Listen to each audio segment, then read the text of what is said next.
Hey guys, welcome to all of you on my YouTube channel Sarkari Bharat. So guys, इस video के अंदर हम discuss करने वाले हैं एसएससी एमटीएस की रिक्रूटमेंट के बारे में। बहुत सारे स्टूडेंट्स का क्वेश्चन था कि सर एसएससी एमटीएस की भर्ती जो इसकी न्यू वैकेंसी आने वाली है तो इसके ऊपर एक वीडियो बनाया जाए। तो आप सभी को बता दूं, इसका नोटिफिकेशन जारी हो चुका है बहुत समय पहले ही, और एसएससी एमटीएस की ये नई भर्ती आने वाली है। कुल मिलाकर 9000 प्लस पदों पर ये भर्ती रहने वाली है, अंदाज़ा ऐसा लगाया जा रहा है। और नोटिफिकेशन की बात करें तो नोटिफिकेशन आउट हो चुका है। बहुत इसमें मेल और फीमेल कैंडिडेट दोनों ही इसमें फॉर्म फिल कर सकते हैं। क्या इसकी ऑनलाइन फॉर्म स्टार्ट कब से होंगे, लास्ट डेट इसकी क्या होगी, इसका जो सिलेबस है वो क्या रहता है, क्या क्या इसमें पूछा जाता है, टायर 1 का एग्ज़ाम होता है, टायर 2 का एग्ज़ाम होता है, कैसे इसमें फाइनल सिलेक्शन तक पहुंचा जाता है, फ़ीस क्या रहती है, आखिरकार इसकी सैलरी कितनी है, एज लिमिट क्या रहती है, जनरल के लिए एज लिमिट क्या रहेगी, ओबीसी के लिए एज लिमिट क्या रहेगी, और एससी एसटी के लिए क्या एज रिलैक्सेशन भी मिलता है। सारी की सारी बातों पर इस वीडियो के अंदर हम डिस्कस करने वाले हैं। और क्लासेस कब से स्टार्ट होंगी इसके लिए वो भी मैं आपको बताने वाला हूं। तो आप सभी को बता दूं कि अगर आप इस चैनल पर नए हैं तो फ्रेंड्स चैनल को सब्सक्राइब करना तो बिल्कुल ही ना भूलिएगा। चैनल को सब्सक्राइब कर दीजिएगा फ्रेंड्स। और आपके लिए जल्दी ही इसके लिए क्लासेस स्टार्ट हो रही हैं, तो चैनल को सब्सक्राइब करना बिल्कुल ही ना भूलिएगा। आप सभी को बता दूं कि इस चैनल पर एसएससी से रिलेटेड सारी की सारी अपडेट, सारी की सारी नोटिफिकेशन, सभी बातें सबसे पहले आपके लिए मैं लेकर आता हूं। तो फिर से बोलूँगा, एक बार चैनल को सब्सक्राइब जरूर कीजिएगा। चलिए फ्रेंड्स, स्टार्ट करते हैं अपनी वीडियो को और देखते हैं अपने पेज पर। सो गाइस, अब आ चुका हूं मैं अपने पेज पर। ये जो नोटिफिकेशन है उसी का एक स्क्रीनशॉट मैंने लिया है। तो यहाँ पर आप देख सकते हो, multitasking staff non technical category के लिए होती है वैकेंसी, जिसका CBT 1 एग्ज़ाम, पेपर 1 एग्ज़ाम है। और इसकी जो ऑनलाइन एप्लीकेशन फॉर्म है वो 2/2/2021 से इसकी ऑनलाइन फॉर्म स्टार्ट हो जाएंगे। 18/3/2021 तक इसकी लास्ट डेट रहेगी। अगर आप इसमें फॉर्म फिल करना चाहते हैं तो 2 फरवरी 2021 से आप इसमें फॉर्म फिल कर सकेंगे। यानी कि ये नोटिफिकेशन के अंदर डेट दे रखी है कि 2 फरवरी से आप अपना फॉर्म भर सकते हैं, और फरवरी के बाद फिर 18 मार्च तक ये फॉर्म भरे जाएंगे। लगभग टोटल मिलाकर देखा जाए तो 1.5 महीने का ये सफ़र होगा जिसके अंदर आप इसमें फॉर्म फिल कर सकते हैं। अगर एग्ज़ामिनेशन की बात करें तो इसका जो एग्ज़ामिनेशन है वो 1/7/2021 से लेके 20/7/2021 के बीच में चलने वाला है। यानी कि 1 जुलाई से लेके 20 जुलाई 2021 तक इसका जो एग्ज़ाम है वो चलेगा। ओके, तो ये बातें तो आपको कंप्लीट हो गई होंगी, क्योंकि नोटिफिकेशन आपके सामने मैंने दिखाई दिया है नॉन एमटीएस की भर्ती का। तो इसके लिए ऑनलाइन फॉर्म को भरने की लास्ट डेट और कब से कब तक एग्ज़ाम होगा, ये सारी की सारी डिटेल मैंने आपको नोटिफिकेशन में जो दे रखी थी वो आपको बता दी। तो ये तो पक्का है कि वैकेंसी आने वाली है। फिर से दिखा देता हूँ, last date for making online fee payment, तो 18 मार्च इसकी फ़ी पेमेंट करने की इसकी लास्ट डेट होगी। क्या इसकी फ़ी रहती है तो उसके बारे में भी मैं आपको बताने वाला हूँ। Last date of generation of online challan, तो ये मार्च 2021 तक रहेगा। Last date for payment through challan के, ये भी मार्च 2021 दे रखा है। एडमिट कार्ड के रिलीज की बात करें तो जून 2021 में आपके एडमिट कार्ड रिलीज़ कर दिए जाएंगे।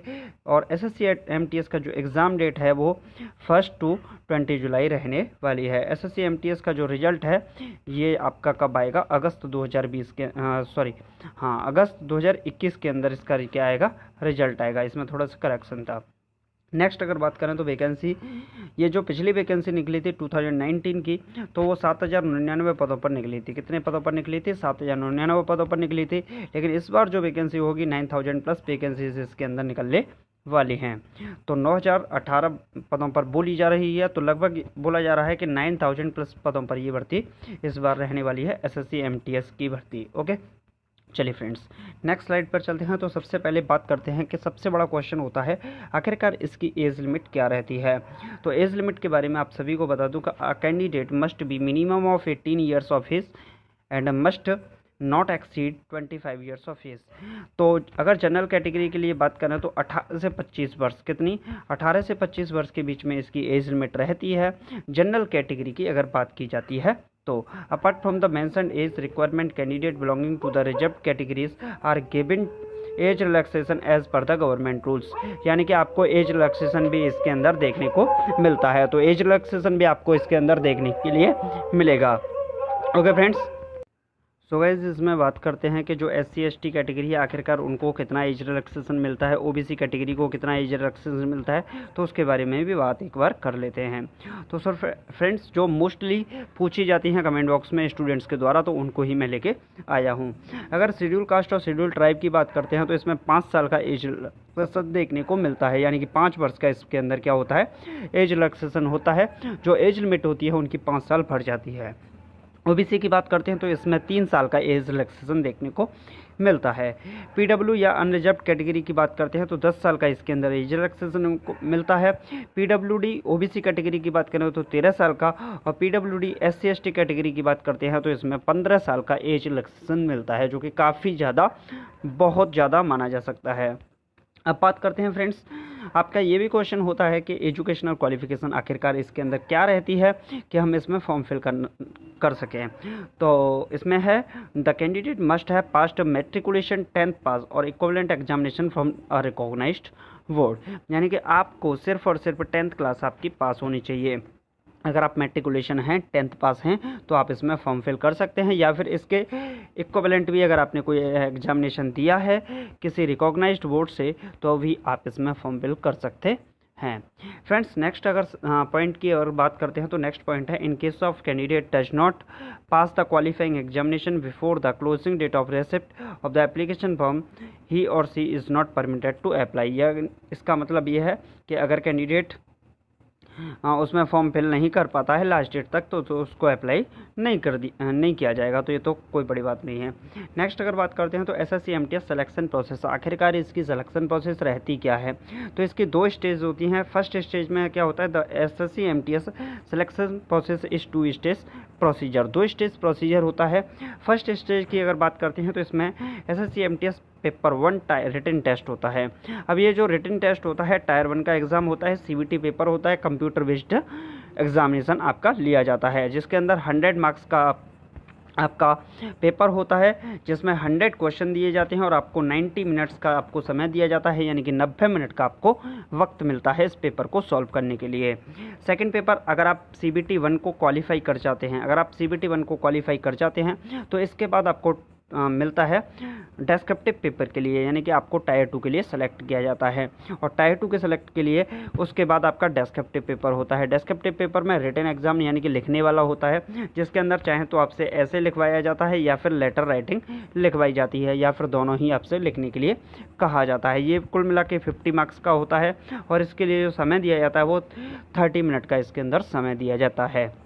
ओके फ्रेंड्स, चलिए नेक्स्ट स्लाइड की ओर बात करते हैं। तो नेक्स्ट स्लाइड में है इसका सिलेबस क्या है। तो इसके सिलेबस के अंदर बात करें तो जो CBT 1 एग्ज़ाम होता है, आपका टायर 1 का एग्ज़ाम होता है। इस टायर 1 के एग्ज़ाम में आपसे 4 चीज़ें, 100 जो मार्क्स होते हैं उसमें 4 चीज़ें पूछी जाती हैं, जिसका फर्स्ट पार्ट होता है जनरल इंग्लिश, जो कि 25 मार्क्स का अपने आप में वेटेज रखती है, यानी कि 25 मार्क्स के आपके क्वेश्चन यहाँ से जनरल इंग्लिश को से देखने को मिलते हैं, जिसमें से अगर बात करें one word substitution, idiom, phrases, comprehension की बात करें तो ये सारी चीज़ें इसके अंदर रखी जाती हैं। नेक्स्ट अगर बात करते हैं तो जनरल इंटेलिजेंस एंड रीजनिंग की बात करते हैं तो ये भी रीजनिंग का पार्ट रहता है, जिसके क्वेश्चन 25 क्वेश्चन ही पूछे जाते हैं, तो इसका भी अच्छा खासा अपने आप में इसके अंदर वेटेज रहता है।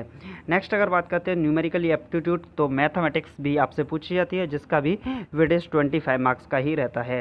अगर जनरल अवेयरनेस की बात करें तो इसके भी 25 क्वेश्चन ही आपसे पूछे जाते हैं। टोटल मिलाकर अगर बात करते हैं तो 100 मार्क्स का आपका पेपर होगा, 19 मिनट का समय दिया जाएगा, और जिसके अंदर 25-25 मार्क्स के ये 4 पॉइंट होंगे, इंग्लिश, रीजनिंग, मैथमेटिक्स और जनरल अवेयरनेस, जिसके अंदर करंट अफेयर और जनरल साइंस के क्वेश्चंस को भी ऐड कर लिया जाता है। अगर नेक्स्ट स्लाइड की ओर बात करते हैं तो एप्लीकेशन फ़ीस कितनी रहती है आखिरकार। The application fee of for SSC MTS 2020, तो इसके लिए 100 रुपीज़ फीस रहती है। अगर बात करते हैं जो category SC ST category, PWD, ex serviceman, women category से आते हैं, इनके लिए कोई भी फ़ीस नहीं रहती है, इनको कोई भी चार्जेस के लिए नहीं देना होता है। फ्रेंड्स अगर नेक्स्ट स्लाइड की ओर बात करते हैं तो नेक्स्ट स्लाइड है, इसके अंदर आखिरकार पोस्ट कौन सी होती है। देखिए जो सैलरी मिलती है, सैलरी का क्वेश्चन सबसे बहुत अच्छा आपका पूछा जाता है। तो सैलरी के बारे में बता दूं तो जो सिटी कैटेगरी है, सिटी कैटेगरी X होती है और एक सिटी कैटेगरी Y होती है। 2 कैटेगरी के दो कैटेगरीज इसके अंदर होती हैं, एमटीएस ग्रुप 1800, एमटीएस ग्रुप 1800। तो एक्स और वाई ग्रुप कैटेगरी के अंदर से होता है। जैसे ही आपका डॉक्यूमेंट वेरिफिकेशन के बाद आपकी ज्वाइनिंग होती है, तो ज्वाइनिंग के बाद आपको सिटी के हिसाब से मिलता है, यानी सिटी एक्स भी मिल सकती है, सिटी कैटेगरी एक्स भी मिल सकती है, सिटी कैटेगरी वाई भी मिल सकती है। तो आपके लिए यहाँ पर बेसिक पे 18,000 रहता है। डीए इसके अंदर बिल्कुल भी नहीं होता है। एचआरए की बात करें 4320 और 28,880, और इसका जो टीए रहता है वो है 1350 रुपये और 900 रुपये का इसके अंदर टीए देखने को मिलता है। अगर फाइनल की बात करें तो टोटल मिला के ग्रॉस सैलरी वगैरह, एनपीएस, सीजीएचएस सब कुछ मिलाकर अगर बात करते हैं, डिडक्शन वगैरह काट कर इन हैंड सैलरी यहाँ पर बनती है 20,245 रुपये, और ये सैलरी बनती है एक्स कैटेगरी में 20,245 रुपये और वाई कैटेगरी में 18,355 रुपये। इसमें क्या रहती है, इन हैंड सैलरी देखने को मिलती है। तो फ्रेंड्स, इन सारे पॉइंट्स पर मैंने अभी क्या किया, डिस्कस किया, और आपको फॉर्म फिल करने की स्टार्टिंग डेट भी बताई, लास्ट डेट भी बताई। अब आपका कोई भी क्वेश्चन हो, किसी भी प्रकार का क्वेश्चन हो, तो कमेंट बॉक्स में लिख दीजिएगा। विदाउट एनी हेजिटेशन 5 मिनट के अंदर आपके कमेंट का आंसर दिया जाएगा, चाहे आपका कैसा भी कमेंट हो। और जो स्टूडेंट पेपर दे चुके हैं और जिनका 31 अक्टूबर तक रिजल्ट आने वाला है, एसएससी एमटीएस के 2018 के स्टूडेंट जो हैं, 19 के स्टूडेंट जो हैं 2019 के, तो वो भी स्टूडेंट अपना क्वेश्चन कर सकते हैं और कमेंट बॉक्स में लिख सकते हैं। उनके भी कमेंट का आंसर 5 मिनट के अंदर आपके कमेंट का आंसर दे दिया जाएगा। ओके फ्रेंड्स, तो चलिए मिलते हैं नेक्स्ट वीडियो में। Thank you for watching this video. जय हिंद, जय भारत, टेक केयर।